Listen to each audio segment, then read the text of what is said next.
శ్రోతలకు నా హృదయపూర్వక నమస్కారములు. మన శ్రోతలలో ఒక సోదరి ప్రశ్నను పంపడం జరిగింది.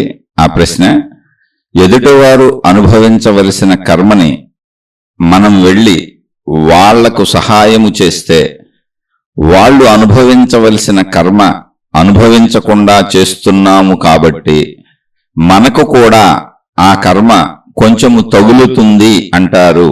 అది నిజమేనా? వివరించగలరు? ఇదండి వీరి ప్రశ్న. మరల ప్రశ్నను ఒకసారి అర్థం చేసుకునే ప్రయత్నం చేద్దాం. ఎవరైనా సహజంగా బాధలో, కష్టాలో, ఇబ్బందులో ఇటువంటి రూపాలలో కర్మలు అనుభవిస్తూ ఉంటారు. అంటే సహాయం చేయవలసిన అవసరం ఉన్నప్పుడు, అంటే ఎదుటివారు బాధల్లో ఉన్నప్పుడు, కష్టాల్లో ఉన్నప్పుడు, ఇబ్బందుల్లో ఉన్నప్పుడు అప్పుడే మనం సహాయం చేయాల్సిన అవసరం వస్తుంది ఎవరికైనా. అంటే సోదరి అడిగిన ప్రశ్నను బట్టి అటువంటి వారికి మనం వెళ్ళి సహాయం చేస్తే ఏదైనా, అంటే అటువంటి వారు కష్ట పరిస్థితుల్లో ఉండి, బాధల్లో ఉండి కర్మలు అనుభవిస్తున్నప్పుడు, అంటే ఏంటా కర్మలు? బాధలు, కష్టాలు, ఇబ్బందులు, ఏవైనా నెగిటివ్ చెడు కర్మలు. వాళ్ళు బాధల్లో ఉన్నప్పుడు, కష్టాల్లో ఉన్నప్పుడు, ఇబ్బందుల్లో ఉన్నప్పుడు అటువంటి కర్మలు అనుభవిస్తూ వాళ్ళు దుఃఖపూరిత జీవితం గడుపుతున్నప్పుడు అది మనం వెళ్ళి వాళ్ళకి సహాయం చేస్తే, ఎవరైనా సహాయం చేయగలిగిన వాళ్ళు వాళ్ళకి సహాయం చేస్తే, సహాయం చేసినప్పుడు ఏమవుతుంది? వారు అనుభవించవలసిన కర్మను మనం కొంచెం తగ్గిస్తున్నాం. ఇప్పుడు ఎవరికైనా ఆర్థికంగా ఇబ్బందిగా ఉందనుకోండి, మన బంధుమిత్రుల్లో ఎవరో తెలిసిన వాళ్ళు అనుకోండి, ఊరికనే వాళ్ళకి మనం కొంచెం డబ్బు సహాయం చేసాం. దానివల్ల కొంచెం వాళ్ళకి ఆర్థికంగా ఇబ్బంది తగ్గింది, ఎందుకంటే మనం సహాయం చేయటం వలన.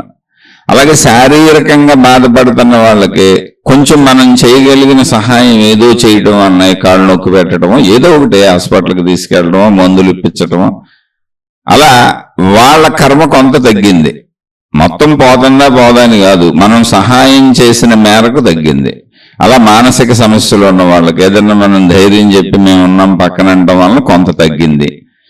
ఆఖరికి రోడ్డు మీద అడుక్కునే బెచ్చగాడు కూడా ఏదో ఒక కర్మ సిద్ధాంతం ప్రకారం అయితే వాళ్ళ ఆ పరిస్థితుల్లో ఉండటానికి, అందరిలాగా అన్ని సమకూరి లేకుండా భిక్షమెత్తుకు బతకవలసిన పరిస్థితుల్లో ఉండడానికి ఏదో కర్మలే కారణం అయి ఉంటాయి కదా. కాబట్టి ఇప్పుడు ఆ భిక్షగాడికి మనం ఇంత అన్నం పెట్టామనుకోండి, వాడికి ఆ పూటకి ఆ కర్మ తగ్గుద్ది. అంటే అన్ని రీతుల్లోనూ చెబుతున్నాయి, ఎందుకని అర్థం అవ్వాలని. ఇవి సరిగ్గా అర్థం కాకపోతే జీవితం అస్తవ్యస్తం చేసుకుంటాం, ఇతరుల జీవితాలు కూడా అస్తవ్యస్తం చేస్తాం, ఒక సత్యాన్ని వక్రీకరించుకుంటూ బ్రతుకుతాం.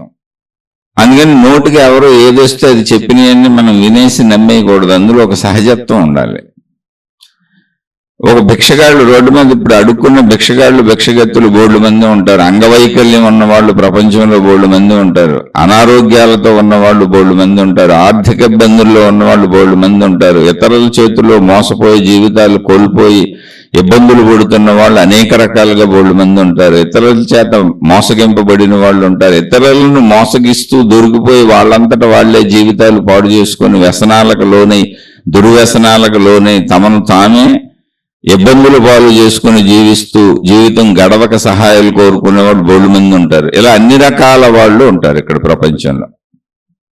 అంటే ఏ స్థాయిలో ఉన్న వాళ్ళకైనా ఇక్కడ ఒకటి గుర్తుపెట్టుకోండి, ఇతరుల సహాయం అవసరం అవుతుంది. అది ఏ స్థాయిలో అయినా సరే, ఏ స్థాయిలో ఉన్న వాళ్ళకైనా మనుషులతో మనిషికి సహాయం ఎప్పుడూ అవసరం అవుతుంది.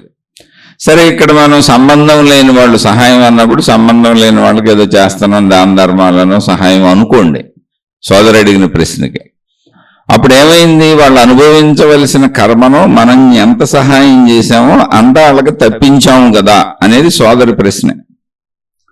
అప్పుడు తప్పించినప్పుడు ఎవరో చెప్పారట వారికి, అంటే ఎక్కడో ఎవరు పెడితే వాళ్ళందరూ ఎవరికి ఇష్టం వచ్చినట్టు వాళ్ళు మాట్లాడటం అనేది ప్రపంచవ్యాప్తంగా ఉంది. ఆధ్యాత్మికతలో, భౌతికంలో అన్ని రకాల నమ్మకాలు ఉన్నాయి. ఇక్కడ చేతబోళ్ళు, క్షుద్ర పూజలే ఉన్నాయని ప్రజల్ని నమ్మించి భయభ్రాంతులకు గురి చేసేటువంటి వశీకరణ విద్యలు ఇటువంటివి ఉన్నాయని తాళ్ళు తాయెత్తులు అమ్ముకునేటువంటి ప్రపంచంలో ఇక మాట్లాడందే నమ్మంది ఏముంటది? మాట్లాడేవాళ్ళు మాట్లాడుతూ ఉంటారు, నమ్మేవాళ్ళు నమ్ముతూ ఉంటారు. కానీ ఆధ్యాత్మికత అలా ఉండదు. ఆధ్యాత్మికత నా స్వీయ సత్యము, అంటే నేను దాన్ని నా జ్ఞానపరంగా ఆలోచించి తెలుసుకుంటాను. మహాత్ములు అందించింది ఎప్పుడు కూడా ఒక అద్భుతమైనటువంటి ప్రపంచానికి ఉపయోగపడే ప్రజలందరికీ మేలు కలిగేటువంటి సహజత్వ సత్యాన్నే తప్ప క్షుద్రత్వాన్ని ఏ మహాత్ముడు చెప్పలేదు. క్షుద్రత్వాన్ని చెప్పిన వాళ్ళందరూ సన్నాసులే. మనుషుల్ని భయభ్రాంతులకు గురి చేయడానికి క్షుద్రత్వాన్ని, నీచత్వాన్ని, ఒక చెడుని కూడా ఆధ్యాత్మికతలోకి, భక్తిలోకి, దైవ మార్గాల్లోకి తీసుకొచ్చి ప్రజల్ని భయభ్రాంతులకు గురి చేస్తూ ఉంటారు. అసలు అలాంటిది ఉండదు ప్రపంచంలో. సృష్టి అంతా సహాయకారిగానే ఉంది. మీరు గమనించి చూడండి. చెప్తాం మళ్ళీ, ముందు ఇది మాట్లాడుకొని తర్వాత కంటిన్యూ అయి చెప్పుకుంటూ వెళ్దాం. ఇప్పుడు ఇలా మనం సహాయం చేసినప్పుడు ఇబ్బందుల్లో ఉన్న వాళ్ళకి మనం ఎంత సహాయం చేశామో అంత కర్మ వాళ్ళకి తగ్గిపోయింది కనుక, అంటే వాళ్ళు అనుభవించవలసిన కర్మ తగ్గిపోయింది కనుక, అటువంటి సహాయాలు చేసిన వాళ్ళకి, సహాయాలు ఎవరికైతే అంటే ఆపదలో ఉన్న వాళ్ళకి, ఇబ్బందుల్లో ఉన్న వాళ్ళకి, బాధల్లో ఉన్న వాళ్ళకి సహాయాలు ఎవరైతే చేస్తారో వాళ్ళకి కొంత వాళ్ళ కష్టాలు వీళ్ళకి వచ్చే అవకాశం ఉంది కదా. అది ప్రశ్న. ప్రశ్న ఏంటంటే వాళ్ళ ఇబ్బంది, వాళ్ళ కర్మ వీళ్ళకి కొంచెం తగులుతుంది అంటారా? అది నిజమేనా? అంటే మనం ఎవరికి సహాయం చేశామో వాళ్ళ కర్మ సహాయం చేసిన వాళ్ళకి కొంచెం తగులుతుంది అంటారు. అది నిజమేనా? అంటే ఒక భయంకరమైన మానవ ప్రపంచంలో ఉన్నాం. ఇది మృగాల కంటే దారుణమైనటువంటి మనుషులు అన్నమాట. అంటే ఒక కన్నింగ్నెస్. మృగాలకి ఏంటంటే అది ధర్మం. జంతువుల్ని అసలు మనిషితో పోల్చడం చాలా తప్పు. జంతువులు చాలా ఉత్తమమైనవి, ఎందుకంటే వాటి ధర్మం ప్రకారం అవి జీవిస్తున్నాయి. క్రూర జంతువులు సాధు జంతువులను చంపుకు తినాలనేది సృష్టి నియమం. దాన్ని మనం ఏం చేయలేం. జంతువులన్నీ వాటి ప్రకారం జీవిస్తున్నాయి. మళ్ళీ ఎత్తుకుపోయి ఎత్తులేసి రకరకాలు చెప్పి గందరగోళాలు సృష్టించవు. ఎదుటివారికి సహాయం చేసినప్పుడు, ఎదుటివారికి కొంచెం మనం ఏదైనా మేలు చేసినప్పుడు వాళ్ళ యొక్క చెడు కర్మ మనకు వచ్చి, అంటే ఆ మేలు చేసిన వాళ్ళకు కొంత తగులుతుంది అంటారు. నిజమేనా? అసలు ఆ తగులుతుందని చెప్పిన వాళ్ళు ఎవరో? చాలా ఆశ్చర్యంగా ఉంది అది. ఎందుకంటే అసలు ఆధ్యాత్మికత, భక్తి, దైవ సంబంధిత, మత సంబంధిత ఏ మార్గాలైనా ప్రపంచంలో చెప్పేది ఏంటంటే ఇతరులకు మేలు చేస్తూ జీవించు అని. అసలు మేలు చేసేవాడు, అంటే మేలు చేసేవాడు అనేటువంటి, మేలు పొందేవాడు అనేటువంటి వాడు లేకపోతే అసలు మేలు చేసేవాడు ఉండే అవకాశమే లేదు. అంటే ప్రపంచంలో అసలు పుణ్యం వచ్చే అవకాశం లేదు ఎవరికి. మనిషికి అవసరతకు సహాయం అనేది లేకపోతే అసలు మనుషుల మధ్య సఖ్యత, బ్రతకటం అనేది లేదు. విస్తృతంగా ఆలోచించండి. ఏదో చిన్న చిన్న విషయాలు ఎవరో చెప్పి వినేసి వాళ్ళకి సహాయం చేస్తే ఇప్పుడు వాళ్ళ దరిద్రం కూడా మనకు అంటుకుంటుంది, వాళ్ళ కష్టాలు కూడా మనకు వచ్చేస్తాయి.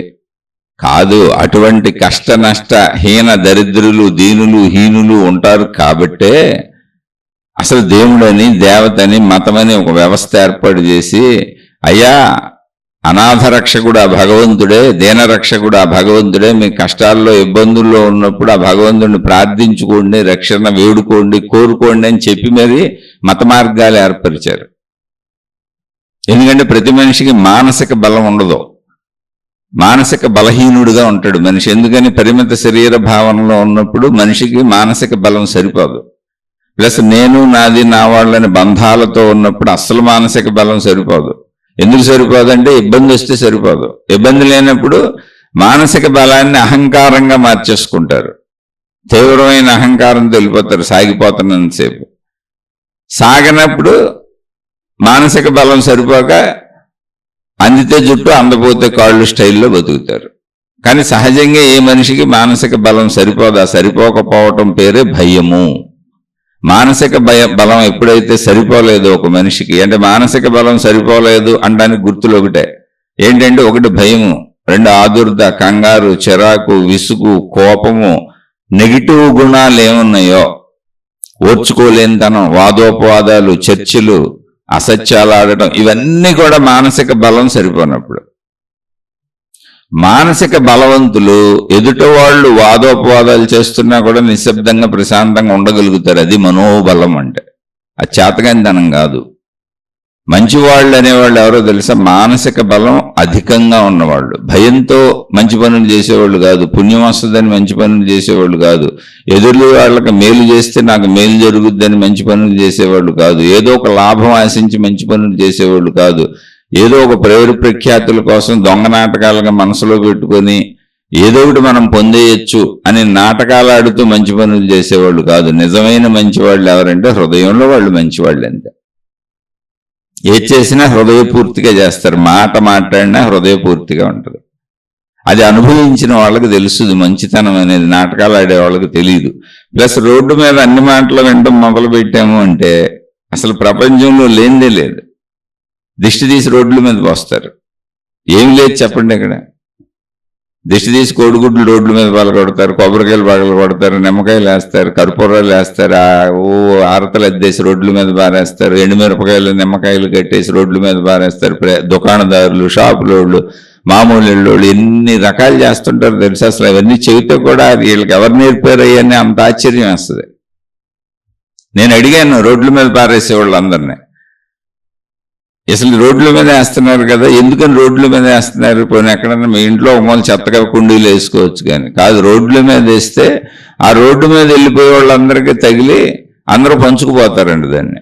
వీళ్ళ దరిద్రాన్ని రోడ్డు మీద తెలియకుండా వెళ్ళే అమాయకుడు దాన్ని తొక్కో దాటో వెళ్ళి ఆడు పట్టుకుపోవాలి. అది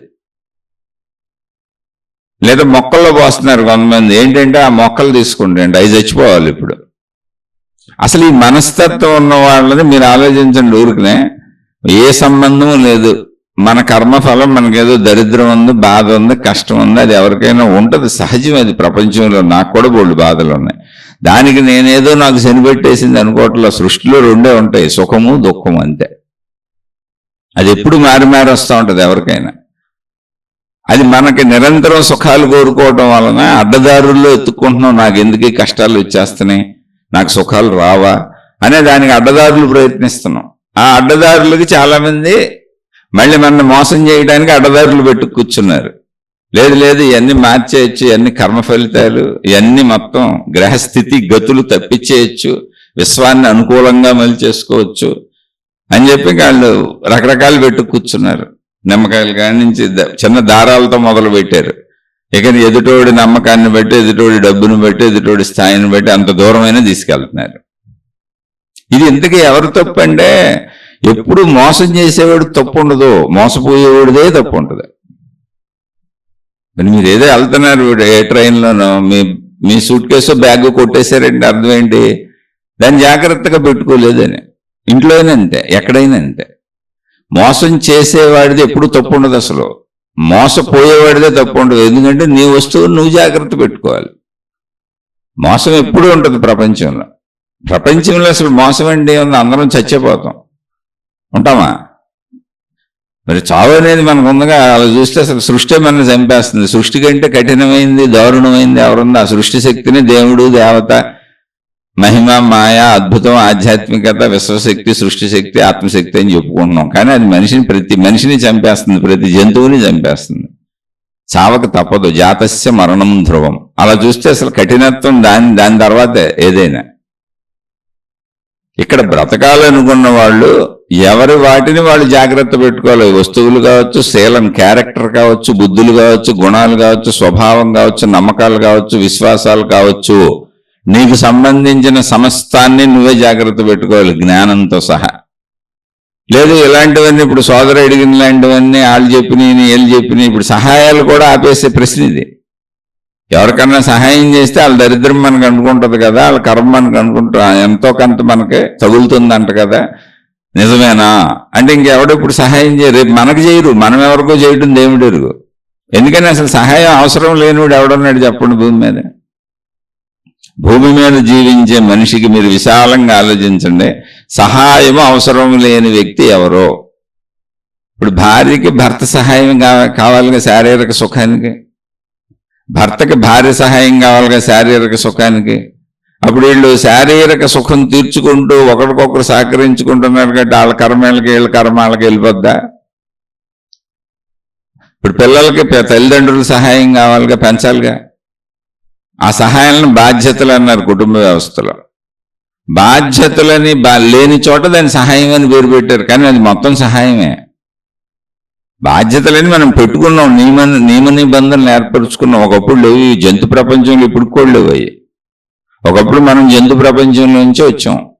మానవ నాగరికతను పెంచుకుంటూ కుటుంబ వ్యవస్థ, ధర్మములు, బాధ్యతలు, కర్తవ్యములు, లీగల్గా అంటే చట్టపరమైనటువంటి వారసత్వములు, హక్కుదారులు, ఇది ధర్మం ఇది కాదు అని ఏర్పాటు చేసుకున్న వ్యవస్థే తప్ప అది నిజంగా సృష్టిలో లేదు. జంతువులు ఎలా ఉన్నాయో మనం కూడా అంతే.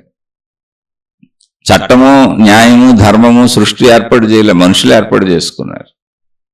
కాబట్టి అక్కడ అన్ని చోట్ల జరిగే సహాయమే, ఇచ్చిపుచ్చుకోవటమే. వీళ్ళు వాళ్ళకి సహాయం చేయాలి, వాళ్ళు వీళ్ళకి సహాయం చేయాలి. సహాయము అనేటువంటిది పదం లేకపోతే, ఒకరికొకరు హెల్ప్ చేసుకోవటం, సహాయం చేసుకోవటం అనే పదం లేకపోతే అసలు సృష్టి మొత్తం స్తంభించిపోద్ది. ఇప్పుడు మొక్కలు వదిలిన గాలిని మనం పీల్చుకుంటున్నాం. ప్రకృతి నిరంతరం మనకు సహాయం చేసి బతికిస్తుంది. ఇప్పుడు మన కర్మలన్నీ ప్రకృతి కంటుకుంటాయా? అందుకే విశాలంగా ఆలోచించాలి. ఎవరో నోటుకొచ్చింది చెప్పేస్తారు. ఆ నోటుకొచ్చింది చెప్పడం ఏంటి? అసలు ఆధ్యాత్మికతలో ఇంతవరకు మీరు ఏ ఆధ్యాత్మిక గ్రంథమైనా, ఏ మత గ్రంథమైనా వెళ్ళి తీసుకొని చదవండి. ఎదుటవారికి సహాయం చేయటం ఉత్తమ గుణం అని చెప్పింది. పుణ్యము చేత, మంచితనంగా జీవించడం చేత మాత్రమే ఆత్మజ్ఞానం వస్తుంది, ఆధ్యాత్మిక చదువు వస్తుంది అని నేను నిత్య శీర్షికలు రోజు చెబుతున్నాను. మొత్తం నేను చెప్పే శీర్షికల సారాంశం ఒకే ఒక్క లైన్ ఏంటంటే, ఏమీ లేదు, మీరు మంచిగా ఉండాలంటే. మంచిగా ఉండటం అంటే ఏంటి? ఇతరులకు హాని చేయకూడదు, ఇతరులకు మేలు చేయాలా. ఇతరులు మీ కుటుంబ సభ్యులతో మొదలుకొని మీకు పరిచయస్తులు ఎంత దూరం ఉంటే అంత దూరం మనం బతికినంత వరకు. అది అందరూ ఒకరికొకరు చేసుకుంటూ ఉండాలి. అది ఎవరికనేది వర్తించదు, అందరికీ వర్తిస్తుంది, ప్రత్యేకంగా ఎవరికి లేదు. అందుకని ఎవరికో మనం సహాయం చేస్తే వాళ్ళ కర్మలు మనకు వచ్చేస్తే అసలు పుణ్యం అనేది ఎక్కడుంది ఇంకా ప్రపంచంలో? అప్పుడు గ్రంథాలన్నీ మళ్ళీ తిరగరాసేయాలి. మొత్తం గ్రంథాలు అసలు అంటే దైవము, దేవత, మతము అనేటువంటి మొత్తం గ్రంథాలు, లేదా ఆధ్యాత్మికత అని మనం చెప్పుకుంటున్న ఆత్మజ్ఞానం ఏదైనా ఆధారపడి ఉంది దేని మీద అంటే ఎదుటివాడికి మేలు చేయటం అనేటువంటి పునాది మీద ఈ నిలబడి ఉన్నాయి. అసలు దైవత్వం అనేది ఎదుటివాడికి మేలు చేయటం అనే పునాది మీద ఆధారపడి ఉంది. ఇప్పుడు మనకు కష్టాలు, బాధలు, కన్నీళ్లు ప్రతి మనిషి దేవుళ్ళకి చెప్పుకుంటారు, గురువుల్ని నమ్మి చెప్పుకుంటారు, ఆ మాతాజీల్ని నమ్మి చెప్పుకుంటారు, లేకపోతే సంస్థలు అమ్మట పడి ఎందుకు తిరుగుతారు వీళ్ళు? కాబట్టి ఇప్పుడు వీళ్ళకి మేలు చేసే వాళ్ళందరికీ, ఇప్పుడు ఆ దేవుళ్ళకి, ఆ గురువులకి, వీళ్ళందరికీ వీళ్ళ పాపాల్లో భాగాలు వచ్చేస్తాయా? వస్తాయి. పాపకార్యాలు చేస్తే తప్పకుండా వస్తాయి. వీళ్ళకి వాళ్ళు అందరూ కలిసి జనాన్ని మోసం చేస్తున్నారు, అప్పుడు అందరికీ వస్తాయి. అది కాదు, సహాయం చేసినోడికి ఎదుటివాడి పాపం అంటుకుంటే అసలు ఇంకా భూమి మీద బతకటం అనేది వేస్ట్, ఆధ్యాత్మికత వేస్ట్, మతం వేస్ట్, అసలు లేదు. అది తీసేయాలి. ఇప్పుడు ఈ లైన్ ప్రకారం అయితే ఇంకా నిలబడవు. మొత్తం దైవత్వానికి సంబంధించిన విధానాల్లో దేవుళ్ళు, దేవతలు, మతాలు, మార్గాలు, ఆధ్యాత్మికత, ఆత్మజ్ఞానం వరకు, మోక్షం వరకు అన్నీ ఎదుట వాళ్ళకి సహాయం చేయటం అనేటువంటి దాని మీదే డిపెండ్ అయి ఉన్నాయి. ఆఖరికి కుటుంబ సభ్యుల్లో, కుటుంబ బాధ్యత నిర్వహణలో కూడా ఒకవేళ నీ భార్య అనారోగ్యాలు వచ్చేసినాయి, ఏమీ చేయలేని నిస్సహాయ స్థితికి వచ్చేసింది, నీతో ఇప్పుడు కాపురం చేయలేదు, నిన్ను సుఖపెట్టలేదు, నీకు భారం, కానీ నువ్వు ఆమెని భార్యగా స్వీకరించావు గనుక ఆవిడ చిట్ట చివరి వరకు చూసి ఆవిడని కడతీర్చి, ఆవిడ నువ్వు జీవించి ఉన్నంత కాలం ఆవిడ ప్రాణం పోయే వరకు ఆవిడికి సేవ చేయటం, ఆవిడని రక్షించటం, కాపాడటం నీ బాధ్యత అని చెప్పారు. బాధ్యతలు మనుషులు పెట్టుకున్నారు, బాధ్యత అనే పదం లేదు అసలు ఎక్కడ. బాధ్యతలు జంతువులకు ఉండవు చూడండి, మొక్కలకు ఉండవు చూడండి, ప్రపంచంలో ఎక్కడా లేదు ఆ పదం. కానీ మనలాంటి జీవులేక సృష్టిలో అవి కూడా. ఇది మనం నిర్మించుకున్నాం. జ్ఞానం, విజ్ఞానం ఉండటం వలన బాధ్యతలు, కర్తవ్యములు అనే పదాలు పెట్టుకున్నాం. ఈ బాధ్యతలు, కర్తవ్యములు అనే పదాలు లేనప్పుడు ఇంకా దానికి అర్థం లేదు. అంటే నేను ఎప్పుడో 25 సంవత్సరాల క్రితం విన్న కథ ఒకటి ఇప్పుడు గుర్తొచ్చింది నాకు. చదివాను నేను, అది ఉంది ఆల్రెడీ గ్రంథాల్లో. ఆ ఋషుల పేర్లు మర్చిపోయాను. ఒకప్పుడు స్త్రీ భోగ వస్తువు. భోగ వస్తువు అంటే ఎవరైనా పురుషుడు స్త్రీని కోరుకుంటే ఆ స్త్రీ ఆ పురుషుడితో వెళ్ళవచ్చు ఎవరితో ఉంటున్నా. అదొక మునులకు సంబంధించిన మునివాటిగా. నేను పేర్లు మొత్తం మర్చిపోయానండి, 25-30 ఏళ్ళు అయింది. ఇప్పుడు మీరు సందర్భం అడిగారు కాబట్టి అసలు ఇవన్నీ అలా వచ్చినాయి, గుర్తొచ్చింది. ఇదంతా మహాత్ములు మనకు అందించారు. దీంట్లో తాత్వికతను తెలుసుకోండి, విషయం కాదు ఎప్పటి చరిత్ర ఇది, ఎన్ని వేల లక్షల సంవత్సరాల్లో తెలియదు. కానీ వెనక నుంచి వచ్చిన చరిత్రలో అసలు మనకు ఒక వ్యవస్థ ఎలా వచ్చింది అన్నప్పుడు, స్త్రీకి పర్మనెంట్ గా ఒక కుటుంబం, ఒక వ్యవస్థ లేదు. కానీ కొంతమంది అలా కలిసి ఉంటూ ఉండేవాళ్ళు. వివాహ వ్యవస్థ అది ఇంకా రాలా. అయితే స్త్రీ ఎవరికైనా కామం కలిగినప్పుడు పురుషుడు కోరితే స్త్రీ వెళ్ళి ఆ కామ కోరిక తీర్చొచ్చు. అప్పుడు రూల్ అది. ఇంకా మనకి కుటుంబ వ్యవస్థ రాలా, వివాహ వ్యవస్థ రాలా. కానీ ఎప్పుడైనా పిల్లల కంటం అవన్నీ ఉందిగా. కానీ ఋషులు మునులు వ్యవస్థలోనే జరిగింది ఇది. అలా ఒక ఋషికి ఒక స్త్రీకి కలిగిన కుమారుడు, వాళ్ళు అక్కడే ఉంటున్నారు, పెంచుకుంటున్నారు. కుమారుడు పెద్దవాడు అయ్యాడు. అతనికి కూడా యవ్వనం రావటం, స్త్రీ పురుషుల శారీరక ఆకర్షణ తెలియటం, ఇవన్నీ జరిగినాయి. అయితే వాళ్ళ జీవితం తపస్సులు. ఎప్పుడు ఇంకా వ్యాపారాలు ఇంత అభివృద్ధి చెందాలి. అదే మనం ప్రజలు ఋషి వాటికలు, ఇవి ముని వాటికలు. తపస్సులు చేసుకుంటూ జీవితాలు గడిపేవారు. కానీ కుటుంబ వ్యవస్థ ఇంకప్పటికి ఏర్పడాల. అప్పుడు ఈ కుర్రవాడు తపస్సు చేసుకుంటున్నాడు, తండ్రి కూడా తపస్సు చేసుకుంటున్నాడు. తపస్సు అంటే వాళ్ళ పద్ధతులు ఏవో. తపస్సు అంటే ఎక్కడో లీనమైపోయారు అనుకోబాకండి. ఒక రొటీన్ జీవితం. ఇప్పుడు మనం వృత్తి వ్యాపార ఉద్యోగాలు ఎందుకు పెట్టుకుని చేయాల్సి వస్తుందంటే, అధికమైనటువంటి వస్తువులను పెంచేసుకొని, సుఖభోగాలు పెంచేసుకొని, అన్నింటికీ డబ్బు అవసరం పెట్టుకున్నాం. తెల్లారు లేస్తే డబ్బు లేకుండా అసలు గడవదు మనకి. కరెంటు బిల్లులు కట్టాలి. అసలు ప్రతి దానికి డబ్బుతో ఉంది. మీరు చూడండి, ఇప్పుడు కరెంట్ లేదు, సూర్యాధారితం. ప్రకృతిలో దొరికినటువంటి పళ్ళు ఫలములు, పక్షులు ఎలా బతుకుతున్నాయో, జంతువులు ఎలా బతుకుతున్నాయో ఆశ్చర్యపోబాకండి. ఎందుకంటే మానవ జాతి మనుషులు ఒక్కళ్ళమే మనం, 850 కోట్ల మంది అంతే. కానీ కొన్ని ఇప్పుడు 84 లక్షల జీవరాశులని మామూలుగా గ్రంథాల్లో రాశారు. అప్పుడు కనుక్కుంది అంతే. ఇప్పుడు ఇంకా పెరిగిపోయింది సంఖ్య. సైన్స్ ఇంకా బాగా బోల్డ్ కనుక్కుంది. కొన్ని మిలియన్లు ట్రిలియన్లు జీవులు ఉన్నాయని చెబుతున్నారు. ఇంకా కనుక్కుంటానే ఉన్నారు. జీవరాశి ఇంకా బోల్డ్ ఉందని. అంత జీవరాశి ఒక్కొక్క జాతిలో మానవుడు కొన్నంత జీవరాశి, అంటే దోమలు మనుషులు ఉన్నంత ఉన్నారని అనుకుంటూ ఊరుకునే ఉదాహరణకి. అంటే 850 కోట్ల దోమలు, 850 కోట్ల చీమలు, 850 కోట్ల ఏనుగులు, 850 కోట్ల పాములు, 850 కోట్ల కప్పలు, 850 కోట్ల తేళ్లు, 850 కోట్ల జరులు, ఇలా ఎన్ని ఉంటే అన్ని అనుకుంటే అసలు అంతులేనన్ని ఉన్నాయి జీవులు. జడ పదార్థం పక్కన పెట్టండి సృష్టిలో. ఇప్పుడు వాటన్నింటికి మనలాగా కర్తవ్యములు, బంధములు, వివాహ వ్యవస్థ ఇదేం లేదు. ధన సంపాదన అసలు లేదు. ప్రకృతి ఆధారంతో జీవిస్తున్నాయి. అందుకని వాటికి మనలాగా టెన్షన్లు, ఒత్తిళ్లు, హాస్పిటల్స్, డాక్టర్లు ఏం లేవు. వాటికి ప్రకృతి ఆధారంగా జీవించి ప్రకృతి ఆధారంగా చనిపోతాయి అంతే. మనిషికే ఉన్న వ్యవస్థ. ఒకసారి విచక్షణతో, వివేకంతో ఆలోచిస్తే అన్నీ అర్థమైపోతాయి. ఆత్మజ్ఞానం అంటే ఇంతే. మన చుట్టూ ఉన్న జీవులన్నీ హాయిగా బతుకుతున్నాయి. మనం ఇంత వ్యవస్థ ఏర్పాటు చేసుకున్నాం. ప్రకృతి ఆధారంగా బతికినప్పుడు గాలి ఫ్రీ, నీరు ఫ్రీ, భూమి ఫ్రీ, చుట్టూ ఉన్న మొక్కల నుంచి దొరికినాయే ప్రకృతిలో ఇన్ని జీవులు తింటున్నప్పుడు మనకు దొరకపోవటం ఏంటి? ఇన్ని జీవులు ప్రకృతి ఆధారంగా బతుకుతుంటే అసలు ఎన్ని జీవులు, అందులో మనం 1% కూడా కాదు. అన్ని జీవులు ప్రకృతి ఆధారంగా ఆ దొరికినాటితో బతుకుతున్నాయి కదా. మళ్ళీ వాటి సంతతులు ముందుకు సాగుతూనే ఉన్నాయి కదా. దొరకపోవడం అనేది అసలు సృష్టిలో లేదు కదా. మరి కాబట్టి మనం ఏం చేసాం, అసలు ప్రతిదీ ధనంతో ముడిపెట్టుకుని ఎలా వస్తువులు తయారు చేసుకున్నాం. ప్రకృతి ఆధార జీవితం పోయింది మనకి. అందువల్ల ప్రాబ్లం వచ్చింది. ఇప్పుడు మనం గాలికే మళ్ళీ ఫ్యాన్లు వేసుకుంటాం, ఏసీలు పెట్టుకుంటాం. సహజ జీవితం ఎప్పుడో దాటేసాం మనం. అందుకని రూపాయలు లేకుండా గడవదు కాబట్టి వృత్తి వ్యాపార ఉద్యోగాలు చేయాలి కాబట్టి రోజుకు 10 గంటల ఆటికే సరిపోతుంది.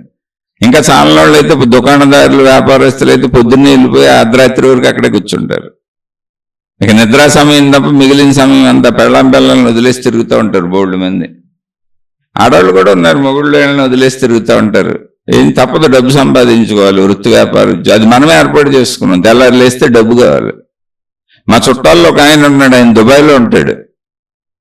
భార్య పిల్లలు ఇక్కడ ఉంటారు, నిరంతరం డబ్బు సంపాదించి పంపుతూ ఉంటాడు అంతే.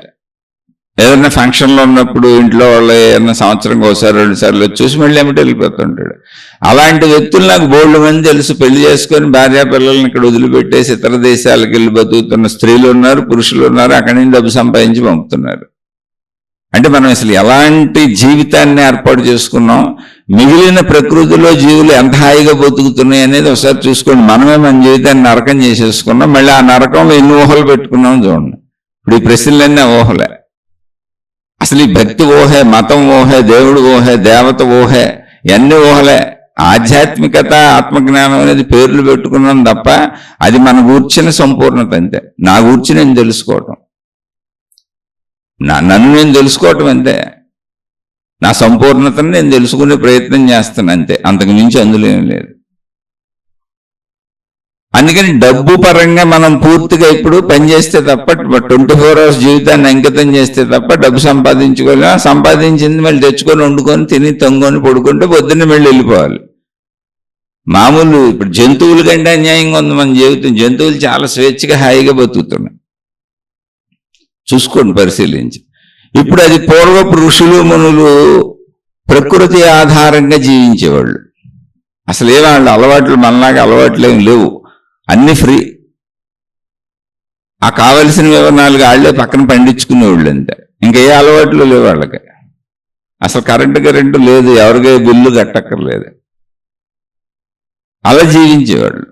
అందుకని వాళ్ళకి చాలా సమయం మిగిలి, ఆ మిగిలిన సమయాన్ని ఇప్పుడు ఈ జంతువులు గడిపేసినట్టు గడిపేయకుండా జ్ఞానం ఉంది కాబట్టి అసలు ఈ సృష్టి ఏంటి, నేనేంటి అని అలా కొంతమంది అలా ఇదేంటో తెలుసుకుందాం అనుకున్న వాళ్ళు ఋషివాటికలు, మునివాటికలు విడిగా పెట్టుకొని, అంటే ప్రపంచ ప్రజలకు విడిగా జీవిస్తూ వాళ్ళు సాధనలు చేశారు. ఆ సాధనల పేరు తపస్సు.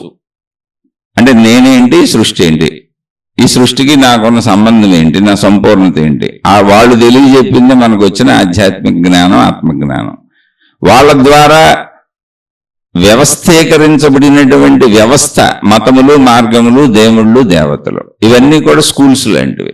ఎక్కడికి నీ సంపూర్ణతని నీకు తెలియజేయడానికి ఏర్పాటు చేయబడిన స్కూల్స్ అవి. ఇది మొత్తం ఎటు వెళ్ళినా వచ్చింది మూలం అది. అటువంటి తరుణంలో అక్కడ తండ్రి కొడుకులు తపస్సు చేసుకుంటున్నారు. ఇంకా అదంతా ఋషులు మునులు ఉన్నారు, బోల్డ్ మంది ఉన్నారు, ముని వాటికలు అవి. అందులో వారితో పాటు ఆ ప్రాంతంలో ఉండి తపస్సు చేసుకుంటున్నటువంటి మరో ఋషి ఈ తపస్సు చేసుకుంటున్న యువకుడు యొక్క తల్లిని చెయ్యి పట్టుకొని తీసుకెళ్తున్నాడు. ఆవిడ అతనితో వెళ్తుంది. వాళ్ళిద్దరూ ఒక ఇంట్లోకి వెళ్ళారు, గదిలోకి వెళ్ళి తలుపులు వేసుకున్నారు. అది కుర్రోడు చూశాడు. చూసి అడిగాడు, అంటే తండ్రి ఇతనే, ఆయన పుట్టాడని తెలుసు. తల్లి తండ్రి వ్యవస్థ ఉంది, కొడుకు కూతురు పెంచుకుంటున్నారు. కానీ అప్పుడు ఉన్నటువంటి సూత్రాలు ఏంటంటే స్త్రీ ఎవరితోనే వెళ్ళొచ్చు, ఎవరైనా స్త్రీని కోరితే ఆ కోరిక స్త్రీ తీర్చాలనే విధానం నడుస్తుంది. అప్పుడు ఇతనికి బాధ కలిగింది, ఈ మునికుమారుడికి బాధ కలిగింది. ఎందుకంటే యవ్వనానికి వచ్చాడు, తెలిసింది. తండ్రిని అడిగాడు ఇదేంటని. అలా వెళ్ళొచ్చు నాయన, ఇప్పుడున్న పద్ధతులు అవే, ఎవరు కోరినా స్త్రీ వెళ్ళి వాళ్ళ సుఖం తీర్చాలి అని. ఓహో అనుకున్నాడు. అతనికి మనసుకు బాధ కలిగింది. అప్పుడు అతను, నా తపశ్శక్తిని ధారపోసి ఇప్పటి నుంచి నేను ఒక నియమాన్ని పెడుతున్నాను. ఏంటి అంటే, ఒక స్త్రీ ఒక పురుషుడితోనే ఉండాలి, ఒక పురుషుడు ఒక స్త్రీతోనే ఉండాలి, వాళ్ళిద్దరికీ పుట్టిన పిల్లల్ని వాళ్లే పెంచుకోవాలి. పరపురుషుల దగ్గరికి స్త్రీలు వెళ్ళకూడదు, ఈ పురుషులు పరస్త్రీల దగ్గరికి వెళ్ళకూడదు అని అతను నా తపశ్శక్తిని ధారపోసి ఈ నియమాన్ని పెడుతున్నాను. ఈ నియమము ఉల్లంఘిస్తే అది అధర్మం అవుతుంది, పాపం అవుతుంది, తత్పరిహార శిక్షను అనుభవిస్తారు అనేటువంటి నియమాన్ని అతను తీసుకొచ్చాడు. సరే, అది కథాంశం ప్రకారం తపశ్శక్తి అనేది కథాంశంలో చెప్పుండొచ్చు. ఇప్పుడు మనం రూల్స్ ఎలా పెట్టుకొని అమెండ్మెంట్లు చేసుకుంటా ఉంటామో, గవర్నమెంట్ ఎలా కొత్త రూల్స్ మారుస్తూ ఉంటుందో, అప్పుడు స్టార్ట్ అయిన రూల్ అది. అంతకు ముందు రూలు అలా లేదు. స్త్రీ భోగ వస్తువు, అంటే వస్తువే, ఎవరు పిలిచినా వెళ్ళొచ్చు. అయితే పర్మనెంట్ గా కొంతమందితో ఉండొచ్చు, దాని ఇష్టం. ఉంటూనే మళ్ళీ ఎవరు పిలిచినా వెళ్ళాలి, మళ్ళీ ఈయన దగ్గరికి వచ్చేస్తుంది నా భార్య అని. అలా అప్పటి నుంచి అసలు ఈ భార్య భర్త తండ్రి కుటుంబ వ్యవస్థ వచ్చింది. ఆ ముని కుమారుడు, ఆ ముని ఎవరు ఆవిడెవరు అని పేర్లు మర్చిపోయాను. ఎందుకంటే నేను ఎప్పుడో స్టార్టింగ్ లో అసలు ఈ ఆధ్యాత్మికతను తెలుసుకుంటూ ఈ మార్గంలో ప్రయాణిస్తున్నప్పుడు స్టార్టింగ్ లో చదివింది. వెనక్కి వెళ్ళినందుకు నాగరికతలు వేరువేరుగా ఉన్నాయి, అక్కడి నుంచే వచ్చింది ఇది. అంటే ఇది ఎందుకు చెప్పానంటే ఇది మనం ఏర్పరుచుకున్న వ్యవస్థ, జంతువులకు ఇప్పుడు కూడా లేదు, మన చుట్టూ ఉన్న దేనికి లేదు, మనుషులకు మాత్రమే ఉంది ఈ వ్యవస్థ. అప్పుడు ఆ వ్యవస్థలో ఏమనుకున్నాం, కుటుంబాలు అన్న చోట కుటుంబ సహాయాలు, భార్య భర్తకి చేసే సహాయం, భర్త భార్యకి చేసే సహాయమే. కానీ కుటుంబం ఏర్పరచుకొని ధర్మం పెట్టుకొని కట్టుబాటు పెట్టుకొని వివాహం అనే ఒక చట్రంలోకి వచ్చినప్పుడు దాన్ని కర్తవ్యము అన్నారు. సహాయం అంటే ఏంటి, నువ్వు చేయొచ్చు చేయకపోవచ్చు నీ ఇష్టం. ఎప్పుడు గుర్తుపెట్టుకోండి, సహాయము అంటే చేయొచ్చు చేయకపోవచ్చు, నీకు ఆప్షన్ ఉంది అక్కడ, నీ ఇష్టం అది. కానీ కర్తవ్యము బాధ్యత, చెయ్యకపోతే పాపము అని చెప్పారు. ఎందుకని మనం ఏర్పరచుకున్న నియమం, రూల్ అది. మనం కోర్టుకు వెళ్తే కూడా చెల్లుతుంది అది. ఇప్పుడు కోర్టులో బోల్డ్ మంది కేసులు అయ్యే ఉంటాయి, రకరకాల కుటుంబ కలహాల కేసులు ఉంటాయి. అందుకని ఇప్పుడు ధర్మం ఏమైంది, యాక్చువల్గా అయితే సహాయమే. తల్లిదండ్రులు బిడ్డలను పెంచడం, బిడ్డలకు అవసరం అప్పుడు సహాయం. తర్వాత బిడ్డలు తల్లిదండ్రులను చూడటం సహాయమే.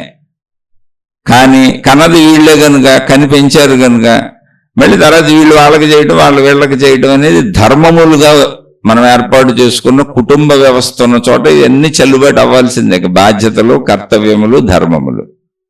ఇప్పుడు సహాయం అంటే ఏమైంది, బాధ్యత లేని ప్రదేశంలో సహాయం అంటున్నాం మనం ఇతరులకి. అక్కడ మన బాధ్యత ఏం లేదు, మన కర్తవ్యం ఏం లేదు, మనం చేయాల్సిన అవసరం లేదు. అప్పుడు ఎవరికైనా మనం సహాయం చేస్తే వాళ్ళ కర్మలు మళ్ళీ మనకు వస్తాయేమో అని. అసలు సహాయం చెయ్యాలి, చేయటమే భక్తి, చేయటమే ఆధ్యాత్మికత, చేయటమే మంచితనము, చేయటమే గొప్పతనము, చేయటమే త్యాగము. ఎంత సహాయం చేయాలంటే త్యాగం వరకు అని చెప్పారు. మీరు శివ చక్రవర్తి కథ చదివితే ఒక పావురానికి బదులుగా తన తొడమాంసాన్ని సమానంగా కోసిచ్చాడు పావురాన్ని రక్షించడానికి అని కథ చదువుతాం మనం. అది సహాయాలు నేర్పడానికి చెప్పిన కథలు ఇవన్నీ. అసలు సహాయం అనేది లేకపోతే మానవ చరిత్ర ఉండదు. అసలు భక్తి మార్గం, మత మార్గం, దైవ మార్గం, ఆధ్యాత్మికత ఉండదు. అది కేవలం మొత్తం దానికి పునాది, భక్తికి పునాది, దైవత్వానికి పునాది, ఆధ్యాత్మికతకు పునాది ఇతరులకు మేలు చేయటమే.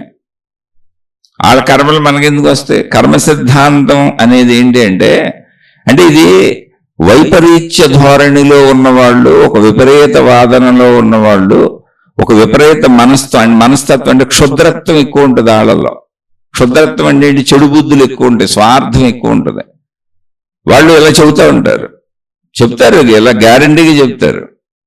ఇప్పుడు మనమే సహాయం చేసాం, చూసావా వాళ్ళకి సహాయం చేయడం వల్ల నీకు కష్టం వచ్చింది, వాళ్ళ దరిద్రం నీకు పట్టుకుందంటారు. చాలా మంది ఉంటారు, ఏం నోరు నాలుక ఎడి పెడితే ఎడి తిరుగుద్ది, నరం లేని నాలుక నువ్వు పేరుంది, వాగుతా ఉంటారు. మీరు అసలు ఆలోచించి చూడండి, పుణ్యము అనే పదానికి అర్థం ఏంటి? అసలు పుణ్యము అనేది సహాయంలోంచి పుడుతుంది.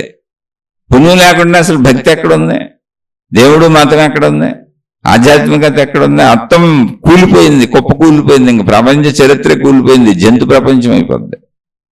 జంతువులు బెటర్ ఏం చెబుతున్నాయి ఇంకా మనకంటే, ఎందుకంటే అవి ప్రకృతి ప్రకారం జీవిస్తున్నాయి. మనది రాక్షస ప్రపంచం అయిపోద్ది. జంతువులతో పోల్చకూడదు, మన రాక్షస ప్రపంచం అయిపోద్ది. దీని పునాదే సహాయము, ఇతరులకు మేలు చేయటం, ఇతరుల మేలు కోరటం అనే భావన లేనటువంటి వ్యక్తులు ఎవరైతే ఉంటారో వాళ్ళు అసలు ఏ మతానికి, ఏ మార్గానికి, ఏ దేవుడికి, ఏ భక్తికి, ఏ ఆధ్యాత్మికతకి పనికిరారు. అసలు పనికిరారు వాళ్ళు. ఏదో కోరికలు కోరుకుంటూ తిరగొచ్చు. అందుకే చూడండి, ప్రపంచంలో 95% మంది అందరూ ప్రార్థనాలయాలకు వెళ్తారు. పాపం వీళ్ళ బాధలు, కష్టాలు, ఇబ్బందులు ఆ భగవంతుడికో, ఆ దేవుడికో, దేవతకో ఏకరువు పెట్టేసి మమ్మల్ని రక్షించే, కాపాడేసే అనేసి అక్కడ విధి విధానాలు పాటించి వచ్చేస్తారు. దక్షిణలు వేయటమో, చిల్లరలు వేయటమో, టికెట్లు కొనుక్కోవటమో, వీళ్ళ కర్మలు తీరిపోవడానికి ఏమేం చేసుకోవాలో అవన్నీ చేసుకొస్తూ ఉంటారు. వీళ్ళకి ఆశ ఈ దుర్బుద్ధి ఉంది కాబట్టి నిరంతరం మా బాధలే తీరాలి, ఎదుటోడు ఏమైపోయినా మాకు పర్వాలేదు, మమ్మల్ని రక్షించే దేవుడు అనేటువంటి ఆశ, అత్యాశ, దురాశలు, మాకు అన్ని సమకూర్చే అనేటువంటి దుర్బుద్ధి ఉంది కాబట్టి అలా దేవుడు మీకు అన్ని సమకూర్చేస్తాడు, దేవత మీకు అన్ని సమకూర్చేస్తుందని మధ్యలో దళారులుగా ఈ దైవ దూతలు వచ్చి వ్యాపారాలు పెట్టారు. ఏం లేదు, మన బలహీనత అది, మన వీక్నెస్ అది. ఆ వీక్నెస్కి పాపం వ్యాపారాలు పెట్టారు. ఎప్పుడు గుర్తుపెట్టుకోండి, ఎదుటివాడికి మేలు చేయటం అనే దాంట్లోంచే జ్ఞానాభివృద్ధి ఉంది. అసలు విశాల హృదయం అది, హృదయ వైశాల్యత, మంచితనం పెరుగుద్ది అది. అలానే ఎదుటివాడని అనుకోబాకండి. ఎదుటివాడి బయటవాడికి మేలు చేయలేకపోతే మీరు ఇంట్లో మీ భార్యకు కూడా చేయరు, మీ భర్తకు కూడా చేయరు, మీ పిల్లలకు కూడా చేయరు, మీ తల్లిదండ్రులకు కూడా చేయరు, మీ అన్నదమ్ముల అక్క చెల్లెళ్ళకు కూడా చేయరు. కాదండి మేము చేస్తున్నాము అంటే ఒకళ్ళ చేస్తారు, మీ కోరిక తీరుతుంది కాబట్టి. మీ భార్య వెళ్ళిపోతే ఇప్పుడు మీ కోరికలు తీరవు కాబట్టి చేస్తారు. మీకు రక్షణ అవసరం కాబట్టి చేస్తారు. మీ అవసరాలు ఉన్న చోట ఆ అవసరాలు ఉన్నాయి కాబట్టి వాళ్ళ అవసరాలు కొద్దిగా తీరుస్తానికి ప్రయత్నిస్తే మంచివాళ్ళ కనపడతారు. అది మీరు ఎదుటోళ్ళకి చేస్తున్న మేలు కాదు, మీ అవసరం తీరటం కోసం. సహాయం అనేది అవసరాల చోట ఉండదు. అసలు మన అవసరాల కోసం సహాయం చేయం, ఎదుట వాళ్ళ అవసరాలు తీరటం కోసం సహాయం చేస్తాం. మంచిగా అసలు అదే పునాది. పాపం మరి ఈ మాట చెప్పింది ఎవరో, వాళ్ళ దరిద్రం, వాళ్ళ దౌర్భాగ్యం, వాళ్ళ కష్టాలు, వాళ్ళకి మనం సహాయం చేస్తే మనకు అంటుకుపోతాయి అని చెప్పింది ఎవరో కానీ ఆ కొంచెం మనుషుల్లో మిగిలి ఉన్నటువంటి ఆధ్యాత్మికతని, భక్తిని, దైవత్వకు సంబంధించిన విషయాలని, ఆ కొంచెం మంచిని కూడా నాశనం చేద్దామని కంకణం కట్టుకు తిరుగుతున్నారు. అది ఖచ్చితంగా తీవ్ర స్వార్థపరులు అలాంటి మాటలు చెబుతారు. ప్రపంచం మొత్తం మళ్ళీ మళ్ళీ మళ్ళీ చెబుతున్న సహాయం మీదే ఆధారపడి ఉంది. గాలి దొరకపోతే ఇప్పుడు చచ్చిపోతాం మనం బతికించి గాలి, ముందు అసలు గాలి మనం బతికించిస్తుంది. ఇప్పుడు మన కర్మలన్నీ గాలికి అంటుకోవాలా? ఆలోచించి చూడండి ఒకసారి. మొత్తం ఇక్కడ ఇప్పుడు దుర్మార్గులు ఉన్నారు, రాక్షసులు ఉన్నారు, మంచోళ్ళు ఉన్నారు, దేవుళ్ళు లాంటి వాళ్ళు ఉన్నారు, గురువులు ఉన్నారు, మహాత్ములు ఉన్నారు, అన్ని రకాల వాళ్ళు ఉన్నారు ఇక్కడ. ఇప్పుడు అందరికీ గాలి ఇస్తుందిగా. మరి ఇప్పుడు గాలి ఆగా వాళ్ళని బతికిచ్చేది మొదటి సహాయం గాలి. కాబట్టి ఇప్పుడు ఈ దరిద్రాలన్నీ గాలికి పెట్టాలా? మనం నివసించేది భూమి మీద, భూమి లేకపోతే మనం ఉండటం కుదరదు. కాబట్టి మన దరిద్రాలన్నీ భూమికి పట్టాలి. ఒకసారి ఆలోచించండి. అలాగే సూర్యుడు లేకపోతే కుదరదు, కాబట్టి మన దరిద్రాలన్నీ సూర్యుడికి పట్టాలా. నీరు లేకపోతే కుదరదు, నీటికి పట్టాలా మన దరిద్రాలన్నీ. అంటే పంచభూతాలకు ముందు మన దరిద్రాలు పట్టాలి. ఈ పాయింట్ కరెక్ట్ అయితే అసలు అవి నన్ను బతికిస్తున్నాయి. దొంగను కూడా అవి బతికిస్తున్నాయి. ఏం ప్రాబ్లం లేదు, నువ్వు ఉపయోగించుకో, ఏదో ఒక రోజుకి నువ్వే మారుతావులే పో అని. బతుకు హ్యాపీగా. నువ్వు చెడ్డోడివైనా మంచోడివైనా, చెడ్డదానివైనా మంచిదానివైనా బతకమని ప్రకృతి సహకరిస్తుంది. నువ్వు చెడ మంచి అని అడగట్లేదు. ఆ చెడు నాకు అంటుకుంటుందేమో అని అనుకోవట్లా. ప్రకృతి అంతా మొత్తం ఒకదాని మీద ఒకటి డిపెండ్ అయి ఉంటుంది. ఆ డిపెండెన్సీనే మనం ఎక్కడ బాధ్యతలు పెట్టుకోలేదో, కర్తవ్యాలని ఎక్కడ అనుకోలేదో, కుటుంబ వ్యవస్థ దాటి సంబంధం లేని వ్యక్తులకు వెళ్ళినప్పుడు సహాయం అన్నారు. అంతే. అసలు సహాయం లేకుండా ఎలా బతుకుతారు మనుషులు? ఆలోచించండి ఒకసారి. ఎవరినో దృష్టిలో పెట్టుకొని ఒక పరిమితమైన దృష్టిలో నేను నాది అంతా బాగుంది, శుభ్రంగా ఉందని తిని తాగేసి ఊరిని కౌరులు చెప్పుకుంటా, అబ్బాయి మనం ఎవరికైనా సహాయం చేస్తేనండి వాళ్ళ దరిద్రం మనం కొంచెం ఇచ్చేస్తుందండి బాబు, అలాంటి చెడ్డోళ్ళకి సహాయం చేయకూడదు, ఎందుకంటే వాళ్ళు కర్మలు అనుభవిస్తున్నారు, వాళ్ళ కర్మలను అనుభవించనివ్వాలి, అలాగే సావనివ్వాలి. అలా చెబితే మీరు ఇప్పుడు మొత్తం మీకు మత గ్రంథాలలో ఉన్నటువంటి మహాపురుషులందరూ దీనులు హీనులకి సహాయాలు చేసిన వాళ్ళే. దేవుళ్ళుగా పూజింపబడుతున్న వాళ్ళందరూ దీనుల హీనుల రక్షణ కోసం ప్రయత్నించి సహాయాలు చేసిన వాళ్ళు. ఇది మానవుడిలో ఉన్న క్షుద్రత్వము. ముందే చెబుతున్నాను.